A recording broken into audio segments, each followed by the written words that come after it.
Bonjour, bienvenue dans cette série en vidéo plus BD consacrée à la directive NIS 2 sur la sécurité des réseaux et des systèmes d'information, à la cybersécurité. Épisode 2, quand est-ce que ça va rentrer en vigueur et quelles sont les sanctions? Bienvenue sur la chaîne YouTube et le site web de Super Avocat. Voilà, nous sommes avocats RSSI avec une certification ISO 27001, ce qui nous donne un focus un peu particulier en matière de rédaction de contrats IT, un focus tout à fait dédié aux problématiques de cybersécurité.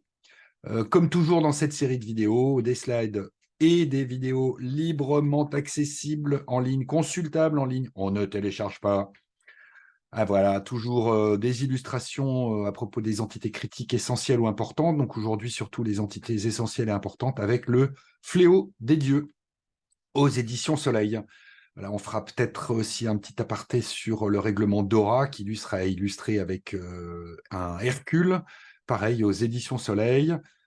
Quand nous aborderons les OIV, les systèmes d'information d'importance vitale, vous en avez l'habitude, ce sont les soldats, les cavaliers, pardon, du 2e régiment de chasseurs à cheval de la Grande Armée qui viendront vous expliquer tout ça et quelques petits apartés sur la directive NIS 2 illustrés avec la nef des fous. Voilà, donc on reprend notre triptyque, le règlement DORA, la directive NIS 2, la directive entité critique.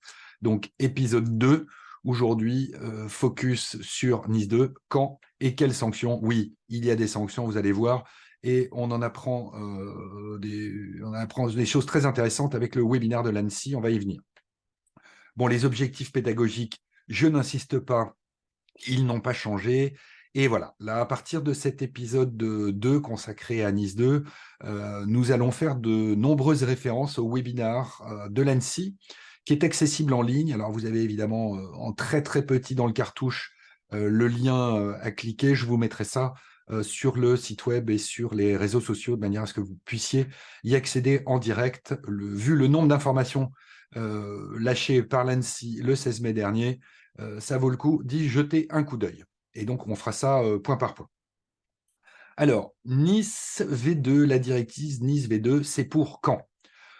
Dans le principe, c'est assez simple. Cette directive doit être retransposée le 18 octobre 2024, en même temps que la directive résilience des entités critiques.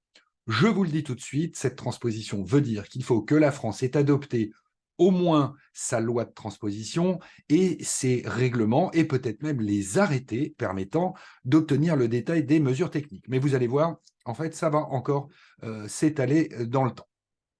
Le discours officiel. Alors là, je me réfère à ce que vous pouvez trouver sur le site web de l'ANSSI, là, que j'avais consulté le 25 mai dernier. Vous voyez, certaines exigences seront d'application directe à la date du 18 octobre. Ce sera principalement l'obligation de signaler à l'ANSSI les incidents de sécurité majeurs. Et les autres seront soumises à un délai de mise en conformité. Vous allez voir dans quelle mesure. Et bien voilà, dans cette slide que je vous ai préparée spécialement. Ça a été dit clairement, ouvertement par l'ANSSI dans le webinar du 16 mai. Les mesures techniques seront assorties d'un calendrier de mise en œuvre. Et voilà ce que ça donnait pour la directive NIS 1. Donc, c'était l'arrêté dit OSE, opérateur de services essentiels, du 14 septembre 2018. Vous voyez, il y a des délais qui sont prévus règle par règle. Il y avait 23 règles de sécurité. Voilà, certaines à partir du moment, là, voilà, à compter de la date de désignation de l'opérateur en qualité d'opérateur de services essentiels, 1 an, 2 ans et certaines 3 ans. Donc, les règles seront adoptées de la même manière avec un calendrier de mise en œuvre à l'identique. C'est ce que nous dit l'ANSSI. Ça, c'est juste pour vous montrer en clair le patchwork législatif qu'il va s'agir de refaire. La transposition de cette directive NIS 2 devrait quand même être techniquement et juridiquement moins difficile à mettre en œuvre, puisqu'il s'agit simplement maintenant de prendre les textes existants et de les modifier pour les adapter à NIS 2, avec la partie règlement d'exécution de Bruxelles dont on vous parlera, qui concernait les FSN, qui était une catégorie qui n'a pas fait beaucoup parler d'elle, les fournisseurs de services numériques, ce que les gens de l'ANSSI appellent aujourd'hui les acteurs du numérique ou les pure players du numérique. Vous verrez, il y a un régime à part qui se prépare pour eux. Voilà, et on va directement là aussi refaire un petit aparté sur le webinar du 16 mai 2023. Que nous dit l'ANSSI aujourd'hui? Vous, professionnels, vous sentez que vous allez être désigné en qualité d'entité essentielle, d'entité importante, venez participer. C'est une volonté affichée et répétée de l'ANSSI. Venez participer à la co-construction des règles techniques. Ce que souhaiterait l'ANSSI, puisque vous allez voir, on va passer d'un nombre d'opérateurs assez confidentiel, on parle de 300 à plus de 10 000, j'y reviendrai, eh bien, le vœu de l'ANSSI est que cette co-construction passe par les fédérations professionnelles ou les organes professionnels par secteur d'activité, car l'ANSSI ne pourra pas prendre l'ensemble des acteurs impactés qui seront désignés, donc souhaiterait pouvoir agir au niveau des branches. Donc, c'est le moment de vous en soucier, puisque cette co-construction est planifiée globalement pour le 3e trimestre 2023. Toujours pour insister sur cette partie co-construction, donc des décrets, des arrêtés, trois points de co-construction. Le périmètre des entités régulées. Est-ce que, comme pour les OIV, comme pour les OSE, l'ANSSI va pouvoir organiser un périmètre particulier des systèmes d'information et pas prendre tout le système d'information des entités qui seraient désignées comme essentielles ou critiques? Ça, c'est le premier point. Le deuxième point, les interactions, la manière dont l'ANSSI va pouvoir dialoguer, entre guillemets, avec les entités régulées. Ça, je cite le vocabulaire de l'ANSSI. Et surtout, le point 3 qui nous intéresse le plus, pour le 2e semestre 2023, la co-construction des mesures de sécurité. On ne peut que se féliciter de voir l'ANSSI travailler avec les professionnels pour essayer de mettre en place notamment des mesures de sécurité qui ne tombent pas du ciel. Toujours à propos de ce webinaire de l'ANSSI, alors là, c'est une vraie nouvelle puisqu'il n'y avait rien du tout dans la directive comme ça. Voilà, dans les modalités des objectifs de sécurité, pourquoi ne pas mettre en place un mécanisme ou des mécanismes de présomption de conformité? Alors, vous voyez l'enthousiasme que ça déclenche chez ces soldats du fléau des dieux. Évidemment, ce serait formidable si on pouvait repartir d'une norme qui puisse être auditable, par exemple, et au hasard, une 27001 avec des objectifs complémentaires, comme ça a été le cas, par exemple, pour la norme HDS, qui est repartie de ISO 27001 et qui a ajouté 32 points supplémentaires. Eh bien, si on pouvait mettre ça en place avec un système d'audit par des prestataires qui ne seraient pas forcément des prestataires passifs, c'est peut-être un peu excessif en la matière, eh bien, on pourrait mettre en œuvre, les entités concernées pourraient mettre en œuvre de manière, j'allais dire relativement souple, enfin en tout cas relativement structurée, l'ensemble des dispositions de NIS 2. Ce serait pas mal. Voilà, une dernière diapo, une dernière slide sur la co-construction avec les professionnels. J'ai été reprendre, sans la modifier, les slides de l'ANSSI, vous voyez, sur le calendrier de consultation pour co-construction avec les professionnels, les consultations interactions jusqu'à octobre-novembre, mais surtout les mesures de sécurité à compter de la rentrée. Donc, vous voyez, là, on est août, septembre, octobre, novembre, décembre. C'est quand même le plus important. Regroupez-vous. Vous sentez que vous allez être impacté. Regroupez-vous au niveau de vos instances professionnelles. Entamez le dialogue avec l'ANSSI. Faites-le savoir de manière à ce que ce ne soit pas un échec, comme pour la directive Nice 1, et que le régime soit compris et bien senti par toutes les entités concernées. Donc ça, c'était la partie quand. Et vous voyez que le calendrier est dynamique. Maintenant, la partie sanctions. Et là aussi, vous allez voir, on apprend des choses en écoutant le webinaire de l'ANSSI.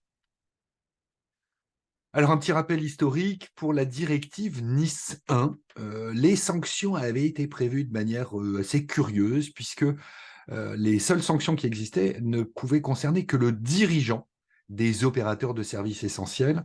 Et vous allez voir le mécanisme qui avait été prévu. Donc, c'était en application en France de la loi du 26 février 2018. Il y avait un tarif qui était différent selon que ça concernait les opérateurs de services essentiels ou les fournisseurs de services numériques. Voilà, qui était l'autre catégorie avec des critères de seuil, on ne rentre pas dedans. Donc, article 9, article 15, et vous voyez, ne pas satisfaire aux obligations de déclaration d'incident, gna gna gna, 75 000, 50 000, toujours pour le dirigeant. Ne pas se conformer aux mesures de sécurité, 100 000, 75 000, et faire obstacle aux opérations de contrôle, ça c'est bien sûr, c'est plus grave, empêcher l'ANSSI de travailler, 125 000, 100 000. Ça n'a jamais été mis en œuvre. Bien évidemment, vous avez vu que depuis 2019, l'UE avait annoncé que Nice 1 ne fonctionnait pas. Nice 2 a été sorti en projet en décembre 2020. Donc, évidemment, il ne s'est pas passé grand-chose.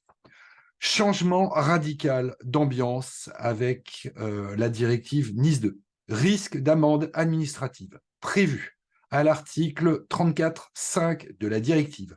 C'est clair, c'est précis, 7 millions d'euros maximum ou au moins 1,4% du chiffre d'affaires pour les entités importantes qui ne respecteraient pas la transposition de la directive dans leur État membre. Et le régime distingue également un risque de sanction administrative pour les entités essentielles. Là, on n'est plus à 7 millions, on est à 10 millions. Alors apparemment, c'est un maximum de 10 millions, mais en tout cas, c'est bien précisé, au moins 2% du chiffre d'affaires. Donc on n'est pas comme dans le RGPD, maximum 2 ou 4%. Là, on est bien sur une base de au moins 2% du chiffre d'affaires. Et comme vous le dit le centurion casqué et masqué du fléau des dieux, normalement, une fois que vous avez lu ça, vous devriez être motivé pour lire la suite. Et vous allez voir, c'est tout à fait étonnant, la directive Nice 2 n'est pas très très claire sur la responsabilité personnelle de la direction, puisque à l'article 20.1, on a juste cette phrase, pour être très parlante, qui vous dit que les organes de direction, blablabla, peuvent être tenus responsables de la violation du dit article sur la gouvernance de la sécurité, blablabla, par ces entités. Alors, nous, juristes, quand on a ce genre de phrase, on ne sait pas très bien quoi en faire. Par contre, allez écouter le webinaire de l'ANSSI. Alors là, c'est tout à fait clair. On apprend deux choses essentielles. La première sur laquelle on reviendra, c'est la suspension temporaire ou non. Donc, ça pourrait être une suspension définitive d'une certification qui serait délivrée conformément aux mesures de sécurité Nice 2. Alors, ça, c'est très nouveau, puisqu'on n'avait pas grand-chose qui était prévu dans le corps de la directive, mais surtout, donc là, vous voyez si ça pixelise un peu, c'est que j'ai été tout simplement faire un screenshot des slides de l'ANSSI du webinaire du 16 mai 2023, pardon de cette phrase un peu longue. L'ANSSI se réserve le droit de suspendre de manière temporaire pour l'exercice par les responsables et les dirigeants, les personnes physiques. En clair, voilà. Vous êtes personne physique et vous exercez des responsabilités dirigeantes au niveau DG ou représentant légal, eh bien, l'ANSSI se réserve le droit de vous sanctionner en vous suspendant le droit d'exercer vos fonctions. Donc là, c'est une menace assez claire. La directive ne dit rien. Il va falloir lire attentivement la loi de transposition qui devrait arriver vers juin, juillet, août, septembre 2024. Juste un aperçu pour que vous puissiez faire le diff, enfin la différence avec le règlement DORA. Alors, c'est très curieux, le règlement DORA, donc même date, hein, on est bien au 14 décembre 2022, pour le secteur financier, il n'est pas prévu de sanctions de type 2% au moins ou 4% du chiffre d'affaires mondial. Et vous voyez, ça fait pleurer ce personnage de cette bande dessinée absolument remarquable. C'est l'émotion, il pleure. Voilà ce qui est prévu dans DORA. Alors, les autorités de contrôle, hein, c'est un triptyque, c'est Banque de France, Autorité des marchés financiers, l'AMF, et la CPR, l'autorité prudentielle en matière d'assurance. Eh bien, on ne sait pas encore très bien comment, mais pouvoir d'enquête de surveillance, des pouvoirs d'injonction, de cessation temporaire ou définitive de toutes les pratiques ou conduites contraires à DORA, hein, qui est le pendant de Nice 2, et de manière très étonnante, j'ouvre les guillemets, tout type de mesures, y compris de nature pécuniaire, blablabla, blablabla, blablabla. Voilà, avec rien de plus. Et pour comprendre DORA, comprenez tout simplement que les entités financières, donc qui seront DORA et qui seront pas NIS 2, parce que ça ne va pas se recouper, il faut être clair, eh bien, nos autorités financières délivrent déjà des agréments d'exercice. Donc, en fait, le premier levier qu'elles auront sur les entités financières qui ne respecteraient pas DORA, eh bien, ce sera de leur suspendre leur agrément d'exercice et donc leur capacité à travailler. Ça vaut toutes les sanctions pécuniaires du monde. Voilà, encore quelques points sur Nice 2, sur le site web de l'ANSSI au mois d'avril 2023. L'ANSSI, et ça très constante dans son discours, vous dit qu'elle donnera la priorité à l'accompagnement plutôt qu'au contrôle, donc à la sanction. Enfin, il est évident que si à un moment il ne se passe rien, l'ANSSI changera de braquet et fera comme le fait la CNIL depuis longtemps, comme le fait l'AMF aussi. On prend un récalcitrant, on le condamne bien, on rend ça public, histoire de mettre tout le monde au carré.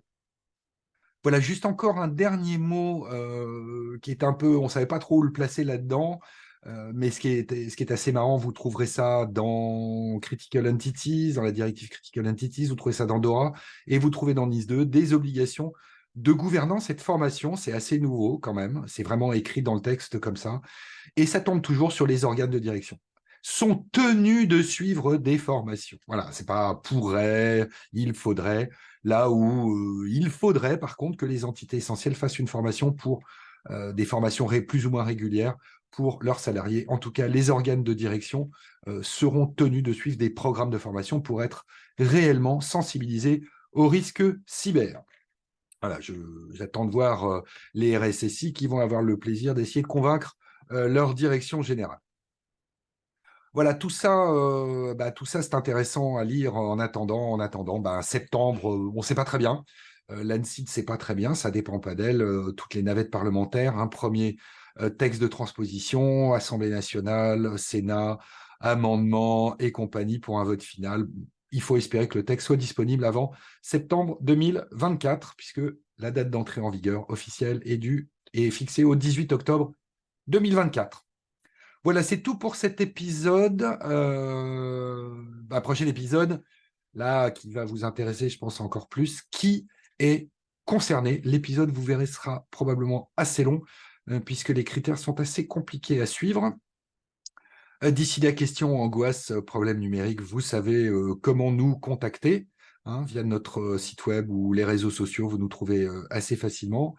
N'hésitez pas à aller jeter un coup d'œil sur notre proposition d'audit flash gratuit.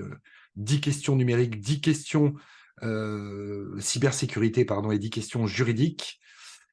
Et voilà, c'est tout pour cet épisode. Merci de votre attention et à la semaine prochaine pour de nouvelles aventures avec la directive NIS V2.